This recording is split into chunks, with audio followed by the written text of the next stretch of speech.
You're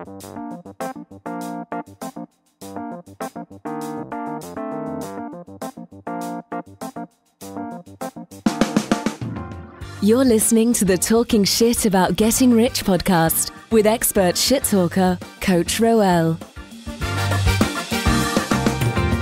So here we are again, Kurt. I guess it must be fate. Do you know where that lyric comes from? I have no idea, but if it's from a long time ago, it's going to age us again. Yeah, it's like, I believe it's a Chicago lyric. It's Peter Cetera for sure. Oh gosh, it's Peter Cetera and Cher. Okay, next topic. How are you? Doing well. How has your week been? My week has been pretty hectic. Well, a lot of change happening. So. A lot of change. Good change, bad change, or is all change good? Good change. I think all change is good. It's just how you manage it. And the interesting thing about change, I really believe, is it's easier to course correct when you're moving. Yes, it is. It's very difficult to course correct being planted and stuck in one place. Absolutely. So do you want to share what like some of those changes are that you're going through at least at a high level? Well, not in particular, but since I'm on the spot, it's digital marketing with trying to offload things. I'm just being cheeky. Of course, I'm going to get into it, but it's trying to reorganize stuff. You know, one of the philosophies I have and I teach is the who, not the how. It's also the title of a book, Who, Not How. The title basically says it all. And I do recommend reading it or listening to it because they go a little bit deeper into the who, not the how, which is basically, in a nutshell, try not to do everything yourself. See if you can delegate to other people. So don't get stuck being the bottleneck of, I got to figure out how I can do this. I got to figure out how I can do that. How do I do social media, as we were talking about just a few moments before we started recording? How do I do this creative? How do I do short form video? How do I edit that? How do I extract the audio from the video? All that stuff. I don't need to know how to do that. I just need to find someone who can do that for me. So that's where I'm at. I'm in interviewing other vendors, outsourcing to freelancers. So that's the kind of change. And so where I'm at personally right now is just trying to figure out what's going to be my new footing. So that's me. But I know you were talking about a little bit, you had some opinions about change. How do you approach change? I think change, I agree with you that it is good. And I think that you have to remain fluid. Like right now, I've focused a lot more on kind of planning my day, in advance, schedule and everything. And I've found that as much planning as I do and time blocking as I do, almost every day something happens where I'm like, okay, that is important. That is something I need to focus on. And without being open to change, sometimes you miss opportunities. So you have to really, I think, look at every day, evaluate what's happening and figure, okay, what is the most important? What's going to actually drive either myself forward from a business standpoint, from a personal standpoint, from a health standpoint, from a financial standpoint, and just go with it. So what about yourself? Like, how do you approach change? Like, obviously the change you're going through right now. Well, the way I approach change is hesitantly. I wish there was actually more of a format. The challenge I have right now is that there's not so much of a structure to it. And, but I guess when I'm beyond where I'm currently at, trying to get outside of my head for a sec, is I have a weird way of approaching it, Kurt, actually, is I use things like vision boards. So forewarning, going to kind of go off the deep end a little bit here, but I like, and what has worked for me in the past is having the visual reminders, doing things like affirmations. And I know I'm not doing it service by just kind of glossing over these topics right now, but I've actually taken it to heart, and it's actually helped me. It served me to create lots of change. Things like relocating from Toronto down to Orlando. Like it first started with a vision board, then it continued with browsing around on the internet, looking at pictures of Orlando and Florida and dreaming about that, just keeping it kind of in front and center, or at least in my consciousness, in my awareness, and kind of like daydreaming, almost being a little bit obsessed about it. And then, as I've mentioned before, I got a method called the act as if method that I've nicknamed it. And I just basically go through the day, at least part of the day, acting as if it's actually going to happen, which is my perspective of how I would call it.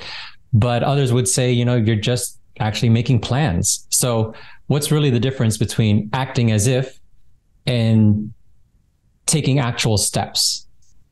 I think the act as if portion of it is really just, as you said, it's like what you have on your vision board, where the actual steps you take takes effort. Like you have to show up to take those steps.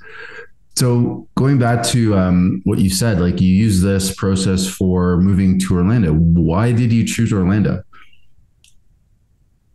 For the weather, really. There was a few years, actually like 3 years running, before we took the big leap to have our first exploratory trip. Because we didn't commit to living in Orlando right off the bat. We said, we'll give it a shot for a month, maybe 2 months. But if we decide to change our minds, we'll go back to Canada, and like no big deal. So the 3 years prior to that, I was kind of counting, because my wife and I, we got married in like 2011, I think. Hopefully she doesn't catch that part. And then I remember she was like complaining, because she's born and raised in the Philippines, but living in Toronto as an adult. She noted that it's kind of gloomy. Even during the summers, it was really hot and humid, but there wasn't a lot of sun. And she had mentioned that. So I tended to notice. And then for 3 years in a row, I was like, yeah, you're right. Where's the sun? Like, it's supposed to be summer. The winter is one thing. Try to enjoy it as much as possible and appreciate it for what it is. And it's usually overcast, right? Where we're from in the GTA, Southern Ontario. But then the respite that we look for is when summer comes around, and it's outdoor weather. It's going to the cottage, those kinds of things. And the sun is shining, going to the beach. But then for 3 years in a row, there was not a lot of sun. It was still overcast. I was like, we got all the heat and humidity, but not the sun. And so that was kind of depressing. So we said, well, we need another vacation. And then we thought Philippines at first, but it's really far, and it's a commitment to get there and to travel there. So then we thought, okay, well, what's something closer? What's something more efficient? We can just get there quickly, enjoy the sunset and palm trees, and then we'll come back in a few days. And that was Florida. That was Orlando. And then after our 10-day vacation there, as we felt it was like a new discovery, but everybody knows about flying south for a vacation. But it was new to us, and we're like, this is cool. What a concept. How come we didn't try this before? And then we went back to Canada, and we were like, okay, let's figure out how we can spend more time in Florida. And as they say, the rest is history. So now you're living there permanently, with kind of permanently, with the option obviously to come and go as you want. And if things change, you can always move back to Canada, and we would welcome you with open arms. Or even better, I have a better idea. What we could do is you could come back here with your family, and we could switch places, and I can spend like 6 months down there, and we'll just alternate. Oh, we don't have to alternate. We can have both and. How about that? Both and. I like that. You can come down here, and you can come down here, and I can stay down here for longer too. There's more than enough room. Yeah, and I know you said that you're going to be actually coming back soon over the winter, just for a little bit. When is that? Yeah, actually, at the time of this recording, I will be going back to Toronto for a full day workshop. That's coming up February 10th, 2023. It's a Friday. And then I'll be teaching basically all the things that one can do before they hop on a plane to come down to Florida. So There's a whole lot of stuff. There's a whole lot of pre-work. that you can do, a lot of research, a lot of interviews you can do before you actually jump on a plane. And that's what basically I'm going to be teaching people. Awesome. You going to be there? I will be there. The 10th, I will be there. It's a Friday. Yes. I'm committed now, and I have to show up because now it's on this podcast. So yes, I will be there. I was planning to be there anyway. So that's awesome. And I know last time we talked about, 2022, what that word was or what it was for you. And then obviously time of year, we're in the holiday season, New Year's coming up. Have you made any New Year's resolutions yet? I have not. That's the ironic thing, is I'm not a big fan of New Year's resolutions, which when it rolls around, yes, use it as a great excuse if that's what you would like to do. But I'm kind of being a jerk around about it, but in saying that you don't need to wait till New Year's to make change, right? Yep. So it's really a time that when you might as well make change if it's coming around, but you don't necessarily have to wait around for it. But that said, at the time of this recording, it is a great excuse to start to make change. And in terms of resolutions, I would just like anybody else, I would like to be able to eat healthier, move around more, have more balance, more free time, more quality time with family and kids and friends, and that sort of thing. But in terms of resolutions, I would like to say my final stamp on that topic is don't wait till New Year's to do it. You can make change more than once per year. I would say it's almost like you could make resolutions daily. Now that might be an extreme way to look at it, but you can commit, like, as you said, if you want to move around more, spend time with family more, it's really about you making that decision to make that change. And using a vision board or writing it down and planning it out, what it looks like, that is the way you actually make it happen. So if you, for instance, say, hey, I want to go for a half-hour walk every single morning after I drop off the kids to school, you write it down, you put it in your phone, whatever you need to do, whatever works for you. And now you've made a resolution to make that change, and you schedule it in and you just commit to it. And I think what a lot of people kind of fail to do on this journey as entrepreneurs, investors, and business owners sometimes is actually, write down the change we want to see and then commit to it without, getting kind of pulled away with shiny object syndrome. The only way I think to achieve your long-term goal is actually consistency. So once you make that resolution to make that change, it's now being consistent with whatever that action is to get there. Yeah. And you know what, while you're going off on that beautiful soliloquy for a bit, you helped me think of an idea I want to bounce off you. What do you think of a new day's resolution? Instead of a New Year's resolution, how about a New Day's resolution? I'm actually in the process of looking at trademarking something, and I think that needs to be trademarked as well. Okay. You're going to beat me to it. No, it's ours. We're going to share it. Okay. But I want to flip it back to you then. So, how do you know when is the right time to do that? Like, because we were talking before and we were messaging and some ideas of what to chat about, right? But a question that I want to kind of paraphrase what you had sent to me is, what I'd like to flip to you is, how do you know when to make a change, a drastic change? Or how do you know when to just be like, stick it out, nose to the grindstone, let's keep at it? Or when do you know when it's time to change course? I think it's a difficult question to answer unless you do one specific thing, which is reflection. And I believe that you should reflect on every day that you have. So as you kind of plan out your day and what it looks like between work, business, family, health, wealth, hygiene, chores, whatever, studying, whatever your day consists of, it's at the end of it, taking time to reflect and rating your day. So I'm a big believer in rating my day. So I do it every day, 0 to 10. I write down how I felt throughout the day, what was great, what was bad, and I rate it 0 to 10. And at the end of every week, I also reflect on that week and said, what went well? What did I accomplish? What was missed? What would I've liked to happen? And I rate it again. This is like, I use a star rating from 0 to 5. So 1 star being not so good, 5 being awesome. Oh, so hold on. So you review like a Google review your day? Not a Google review. So I'm not like, well, Kurt's day was awful. It's more of like a personal reflection on, I wrote down that I'm going to record this podcast with Roel today. If it didn't happen, then it definitely can't be a perfect 10, because that's something I plan to do that's going to help me move forward from a business standpoint, from a personal standpoint.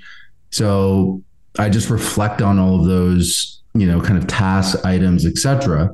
And if I find that I'm not achieving whatever goals I have on a daily and weekly basis, that's when I start thinking maybe change needs to happen.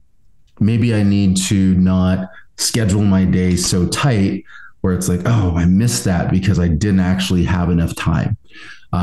Or if I'm, watching Netflix, which I don't really do, by the way, I actually have to plan that time in more, I decided. But if I'm wasting time, that's like, why am I wasting this time every day? So I think you really have to have reflection in order to really know when you need to make change. And also if you feel off balance, like as you mentioned, like, as entrepreneurs, we tend to get really busy and we tend to put our heads down and just grind. And if you're missing kids' activities, sports, time with your spouse or partner, then you probably need to seek some kind of change to find that balance where you're not ignoring probably some of the most important aspects of life, which is family. So let me give you a devil's advocate point of view. Mm-hmm. Yes, that all sounds great. Blah, blah, blah, whatever, Kurt. Yeah. But a part of me feels like I'm sitting there thinking, I don't know if I want to face that reflection.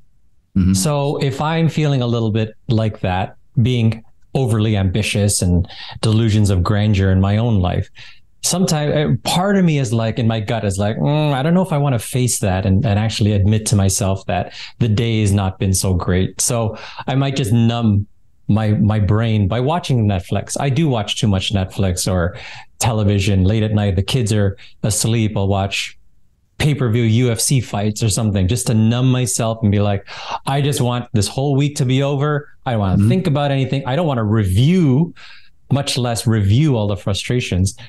What has worked for you? So not what you want to preach to other people. Let's get 2 or 3 layers under the surface, Mr. Warner. How do you get yourself to face the music to yourself? I would say, honestly, it's being honest with myself and saying, hey, I set this goal and I'm nowhere near it. How do I feel? I feel shitty.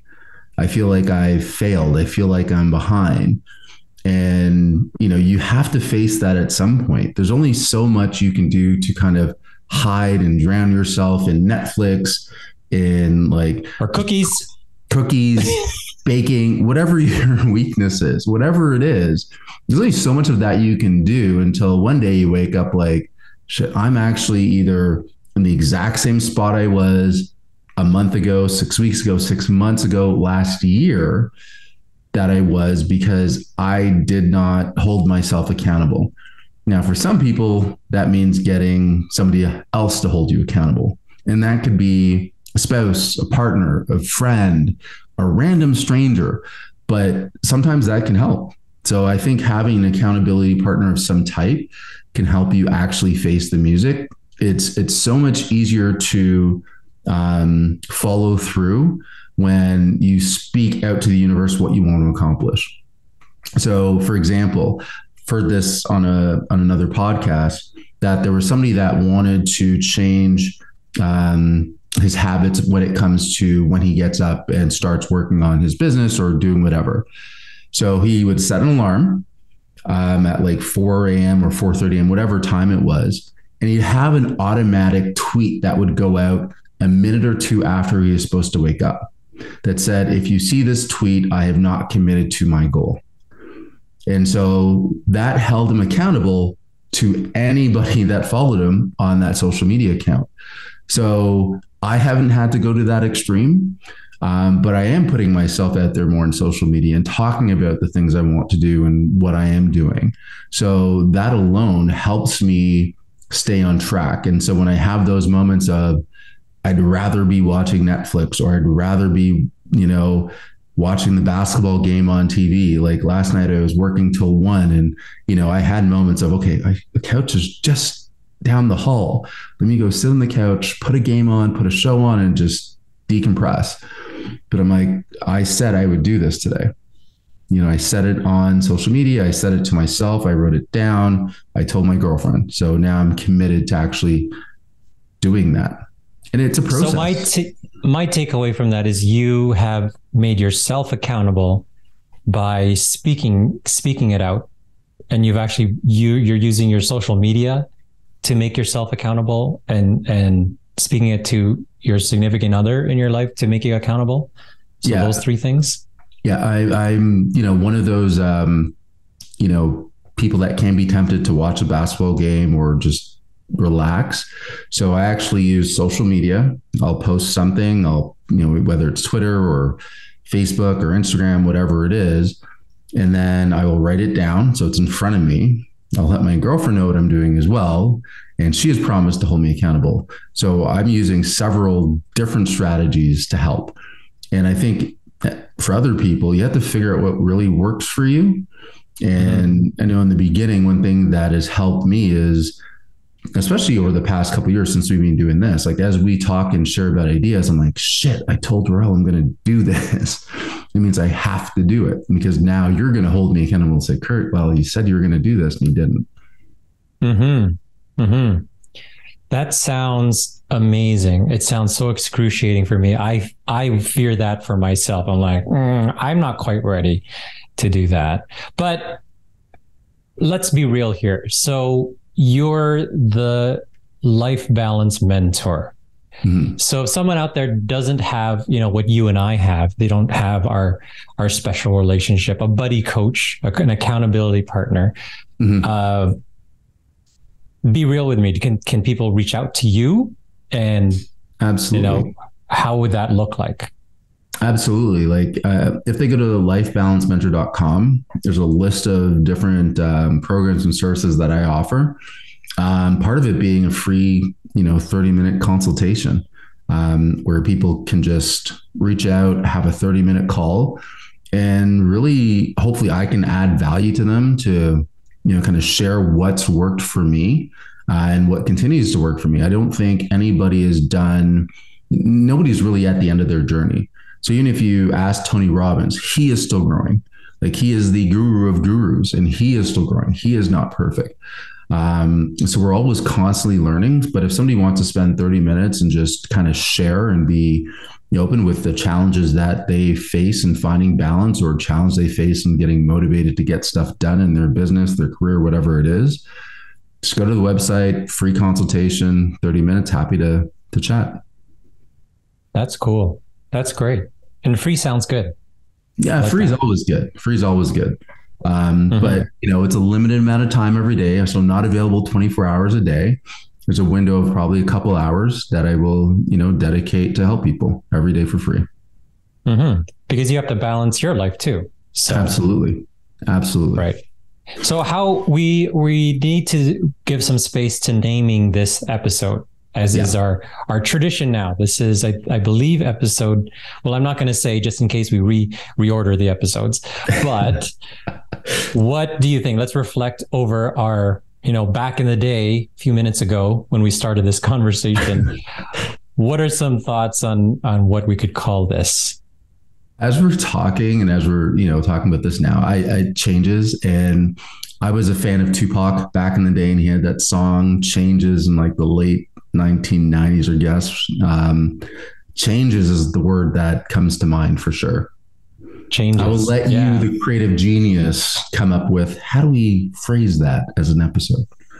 I like it. No, I think the title is vague enough and kind of interesting enough that it's apropos.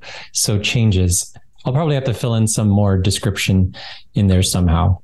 Yeah, no, absolutely. And as always, it's been a pleasure talking. And I think this is going to be a very cool journey, for us as we kind of dive in and, build businesses. Looking forward to seeing you back here in the cold. Hopefully it's not snowing too much, because I know you're going to help people change their lives and, help them get on their journey as well to living a similar lifestyle to what you're living now. So that's awesome. For sure. Yeah. If people want it, they can have the best of both worlds. They can choose both and instead of either or. Awesome. We're going to trademark that one too.